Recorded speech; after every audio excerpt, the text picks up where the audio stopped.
The breaking point. The Galactic Council had always been clear about humanity's place in the cosmic hierarchy. Somewhere between the food-gathering Zephyrians and the barely sentient blob collective, humans occupied a position that most species found amusing rather than threatening. The official designation read carbon-based bipeds with concerning emotional volatility and insufficient defensive capabilities. In simpler terms, the galaxy saw humans as walking, talking stress balls that happened to build decent starships. Dr. Sarah Chen had heard this assessment countless times during her 15 years as a xenobiologist. She had dedicated her career to studying ancient civilizations across the galaxy, hoping to prove that humanity deserved more respect than they received. Her latest mission to the dead world of Sirian 7 was supposed to be routine. Ancient ruins, possible technological artifacts, and absolutely no signs of current habitation. What could go wrong? Everything, as it turned out. The Korath Empire had been monitoring human expansion for decades with the patience of predators, watching particularly slow prey. They were a militaristic species that resembled armored bears crossed with industrial machinery, standing nearly 3 meters tall with natural body armor that could deflect most energy weapons. Their philosophy was simple: strength determined worth, and weakness deserved elimination. Commander Thekfor had received specific orders regarding the human research team: capture specimens alive, test their breaking points, document human limitations for future tactical reference. The Korath military machine was thorough in its preparation for eventual conflict with every species in the galaxy, and humans represented an interesting puzzle. How could such fragile beings have spread across 47 star systems?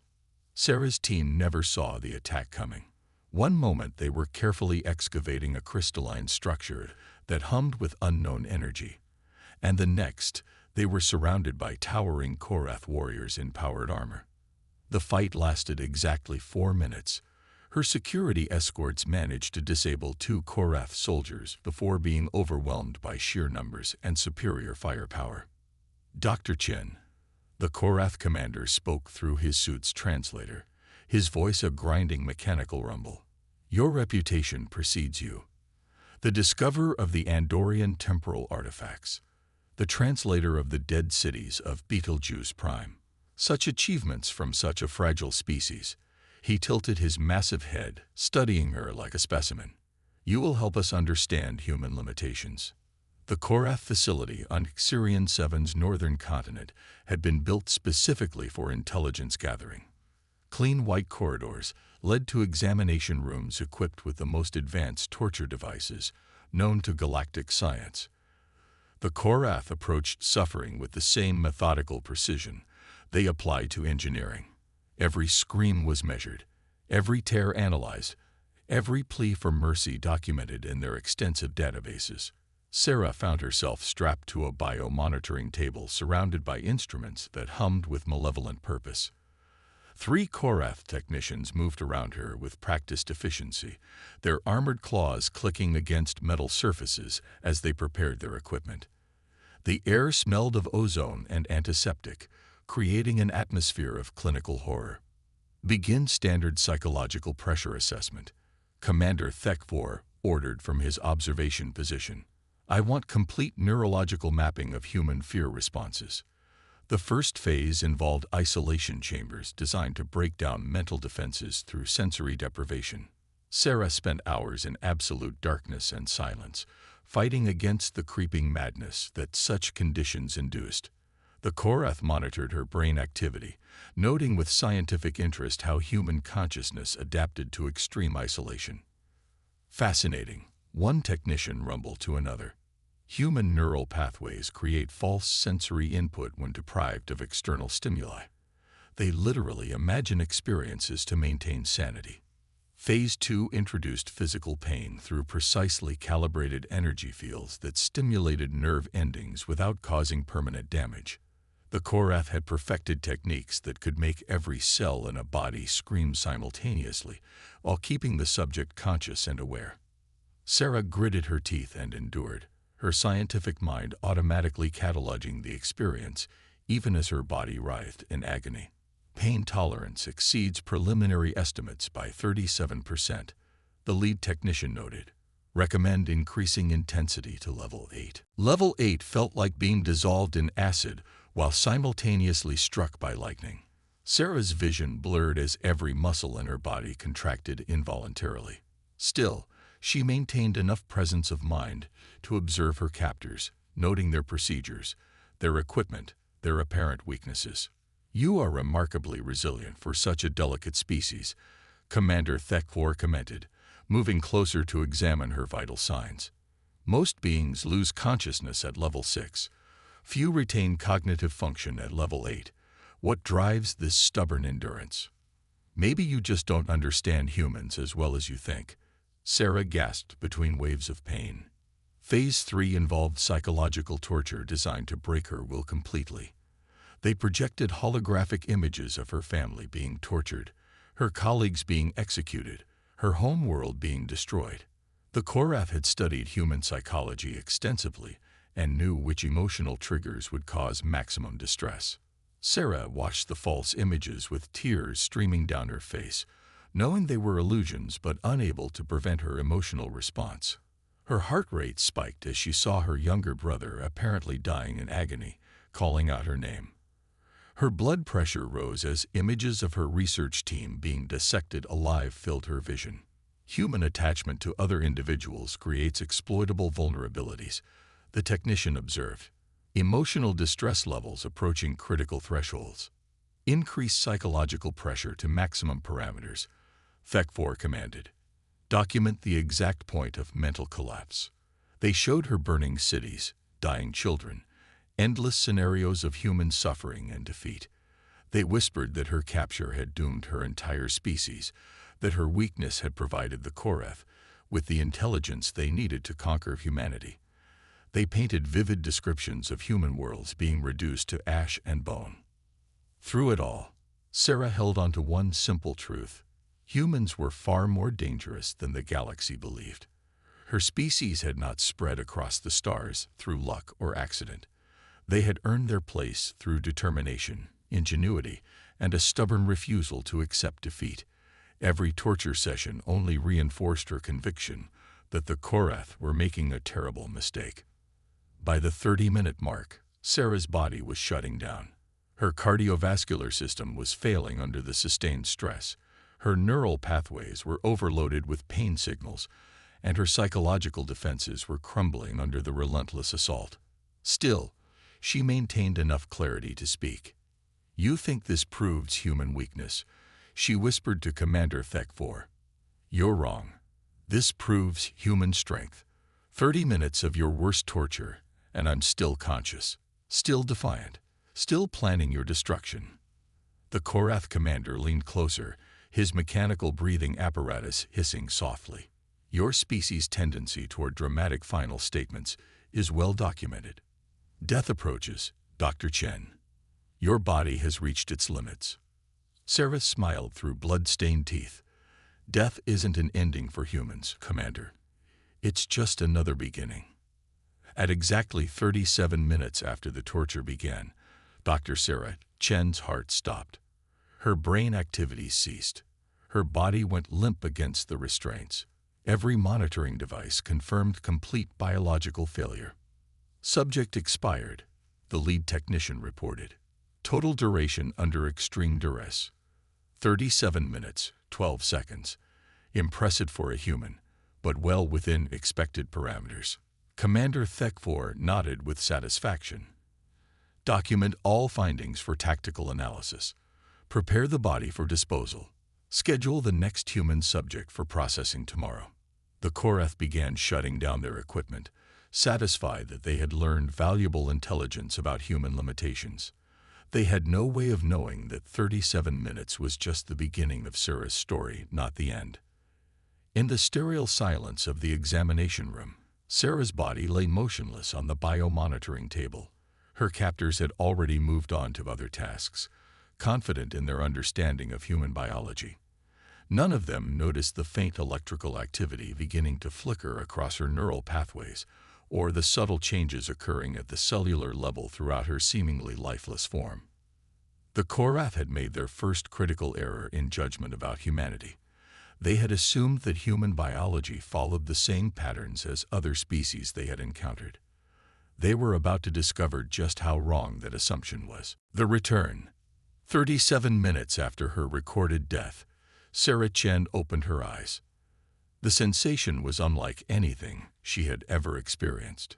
Every nerve ending in her body hummed with electric awareness, as if she had been unplugged from one reality and reconnected to another.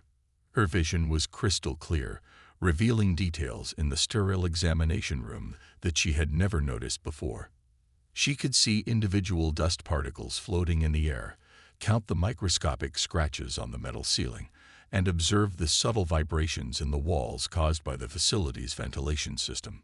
More importantly, she felt strong, stronger than she had ever been in her life.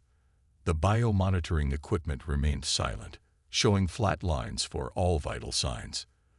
The Korath had disconnected most of the sensors after confirming her death, but several backup systems continued their automated observations. As far as their instruments were concerned, Dr. Sarah Chen was still dead. She tested her restraints experimentally, applying just enough pressure to gauge their resistance. The metal bands that had held her immobile during 37 minutes of torture now felt as fragile as paper clips. With a gentle flex of her wrists, the bond snapped silently. Sarah sat up on the examination table, her mind processing information at an accelerated rate. Every moment of her torture was perfectly preserved in her memory, but the pain had transformed into something else entirely. Instead of trauma, she felt a cold, analytical anger that focused her thoughts with laser precision. The facility's layout was mapped clearly in her mind. During her torture, she had unconsciously cataloged every sound, every vibration, every electromagnetic signature that penetrated the examination room. She knew there were 17 Korath personnel in the immediate area, their positions tracked by the subtle variations in the building's structural harmonics. 3 guards patrolled the corridor outside her room in rotating 15-minute intervals. 2 technicians worked in the adjacent laboratory, analyzing tissue samples from previous subjects. The command center operated with a skeleton crew of 4 officers, their attention focused on monitoring other sections of the facility. Sarah moved to the door with fluid grace, her bare feet making no sound against the cold metal floor. The locking mechanism was a standard Korath military model, designed to keep prisoners inside and unauthorized personnel outside. She examined the control panel for exactly 14 seconds before her enhanced mind decoded the security algorithm. The door slid open silently.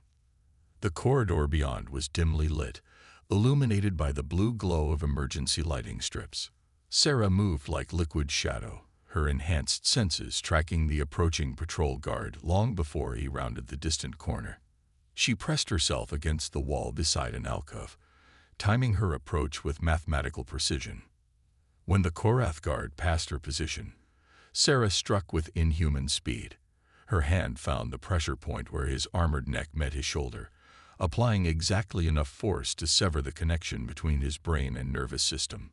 The massive warrior collapsed without a sound, his powered armor clattering against the floor like falling scrap metal. Sarah caught the body before it could make additional noise, lowering it gently to the ground. She stripped the guard of his sidearm and communication device, her enhanced reflexes allowing her to master the unfamiliar technology within moments. The weapon felt good in her hands, balanced, ready. She continued through the facility with deadly purpose, avoiding main corridors and security checkpoints. Her path led through maintenance shafts and service tunnels that the Korath had never expected a prisoner to access. Her enhanced strength made short work of locked access panels and reinforced barriers. In the lower levels, she discovered what the Korath had tried to hide from galactic authorities. Rows of containment cells held specimens from dozens of species, all subjects of the Korath Empire's systematic torture research. Beings from across the galaxy hung in biosuspension fields or lay broken on examination tables, their suffering documented in meticulous detail. Sarah's anger crystallized into something harder than diamond. These were not soldiers or criminals. They were scientists, diplomats, traders, and explorers who had simply been in the wrong place when the Korath decided to expand their intelligence-gathering operations. She began systematically releasing the prisoners who were still capable of movement. A Zephyrian merchant who had been captured 3 months earlier stumbled from his cell, his feathers gray with malnutrition. 2 crystalline researchers from the Vega system emerged from biostasis, with their thought matrices intact but traumatized. "Who are you?" the Zephyrian whispered in broken Standard Galactic. "Someone who died and came back angry," Sarah replied, helping him stabilize his weakened legs. "Can you walk?" "I think so. But the guards won't be a problem." Sarah's voice carried a confidence that made the alien believe her instantly. She armed the rescued prisoners with equipment salvaged from disabled guards and led them toward the facility's communication center. Her enhanced mind had already formulated a plan that would accomplish multiple objectives simultaneously: expose Korath war crimes to the galactic community, document evidence of systematic torture, and send a very clear message about what happened when someone threatened humanity. The command center's security was more sophisticated than the prisoner holding areas, but Sarah's enhanced abilities made the defensive measures seem almost quaint. Electronic locks yielded to her touch, motion sensors failed to detect her presence, and automated weapon systems somehow developed targeting malfunctions whenever she approached. Commander Thek-4 was reviewing torture data from the previous day's sessions when his security board exploded in alarm signals.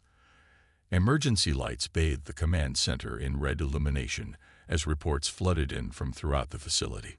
"Sir, we have multiple containment breaches in the lower levels. Security teams are not responding to communication attempts. Unknown contacts moving through restricted sections." Thek-4 rose from his command chair, his massive frame casting intimidating shadows across the control room. "Deploy all remaining personnel. Lock down the facility. Nothing leaves this installation." "Sir," one technician's voice cracked with disbelief, "the motion sensors are detecting an impossible signature in Corridor 7. The readings match the dead human specimen from earlier today." "That's impossible. Dr. Chen's body was confirmed deceased over an hour ago."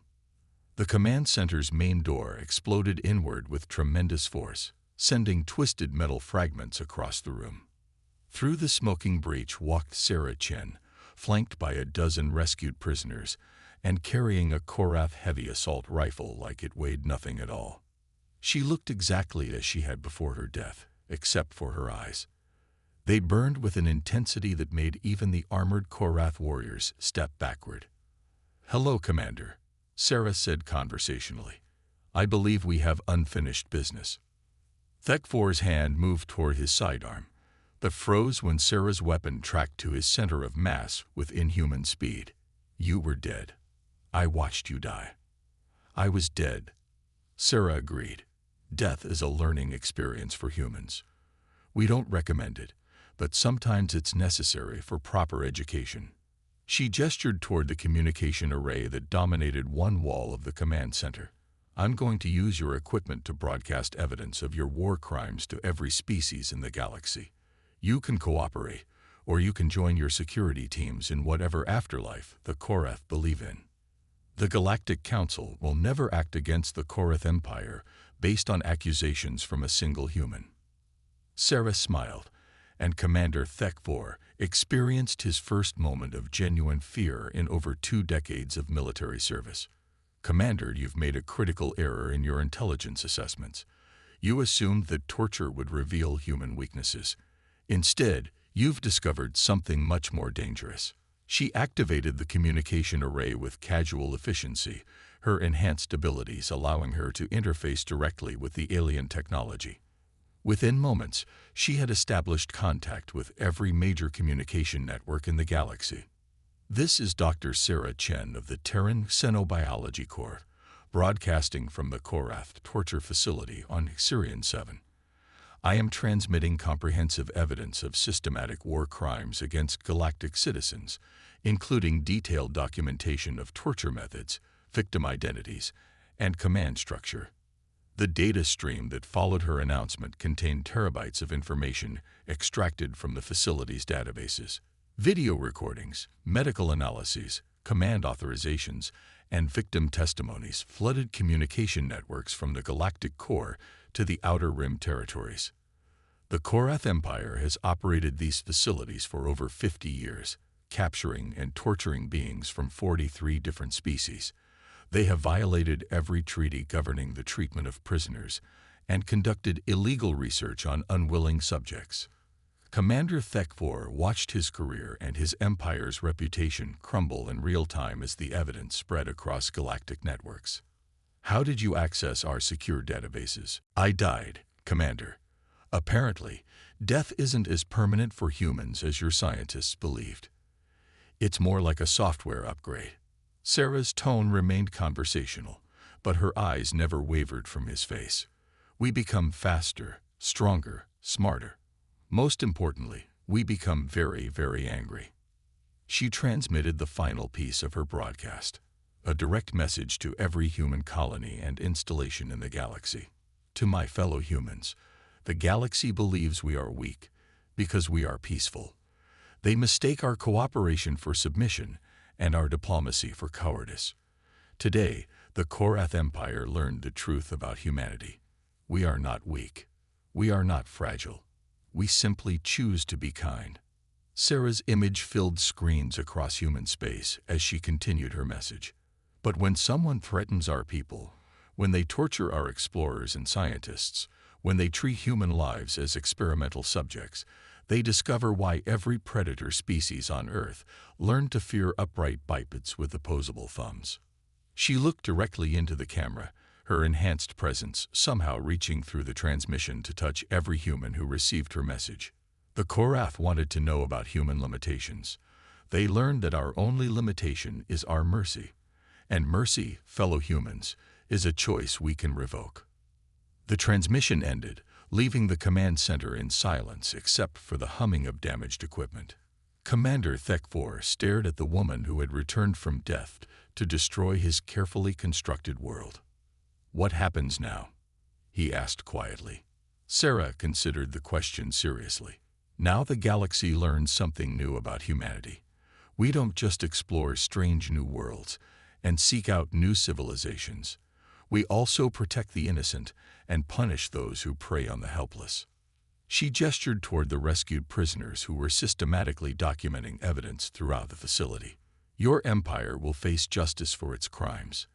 The galactic community will finally understand why humans spread so quickly across the stars. And species like yours will learn to think twice before underestimating creatures who treat death as a temporary inconvenience. Sarah Chen walked past the defeated Korath commander toward the facility's exit, her mission complete. Behind her, she left a mountain of evidence that would reshape galactic politics for generations to come. The galaxy had spent decades underestimating humanity, viewing them as fragile newcomers who had stumbled into space travel through luck rather than skill. They had seen human diplomacy as weakness and human cooperation as submission. Sarah's return from death had taught them otherwise. Humans were not fragile. They were simply civilized. And civilization, as the Korath Empire was about to discover, was a choice that could be reconsidered when circumstances demanded it. The age of galactic peace through human patience was ending. The age of galactic peace through human strength was about to begin.